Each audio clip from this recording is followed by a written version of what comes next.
So what is trauma dumping? It's the unfiltered oversharing of deeply personal or painful experiences on someone who probably hasn't even consented to having that information shared with them. So essentially, they haven't consented to holding space for that. So the reason it's not the same as vulnerability is vulnerability builds connection. Trauma dumping essentially tries to force it. So trauma dumping usually happens quite early in relationships, romantic relationships, friendships, even co-working relationships. And it's often an unconscious and unintentional attempt to create closeness, test emotional safety, or even regulate overwhelming feelings.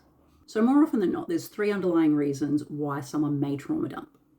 Firstly, a dysregulated nervous system. So for some, oversharing is almost an unconscious way that they discharge that excess emotional load that they have. Secondly, attachment insecurity, and this can happen with both anxious and avoidant attachers. Now, of the avoidance, it is more often the fearful avoidance that will engage in a bit of a trauma dump. And why it's very important to be aware of this is one of those early intimacy traps that many people can fall into. So you're sharing these deeply personal parts of yourself that you may be sharing it with someone who is not ready or equipped to actually hold space for you in a safe way to hold that information. And this is where many, many people can set themselves up for heartbreak down the road when that person may end up not being safe, because we are fast tracking the connection, often through mutual traumatic experiences. So you may be connecting with someone and you feel seen and heard for the first time, because it may be for the first time in your life you've come across someone who has had similar experiences to you. So you may feel like you have met your match, but you may have just met your trauma bond. Not saying that that is always the case, but it does often play out, especially with the clients that I work with.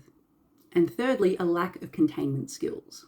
So when you're a child, if no one was around to help model healthy emotional boundaries and self-regulation strategies, as an adult, you may not have the skills to internally regulate your emotions before sharing them externally.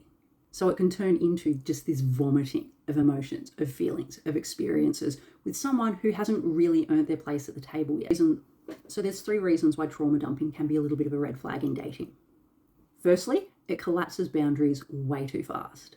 Because remember, healthy intimacy and vulnerability is built over time. Trauma dumping accelerates emotional exposure before trust is truly built. Secondly, it transfers emotional labor.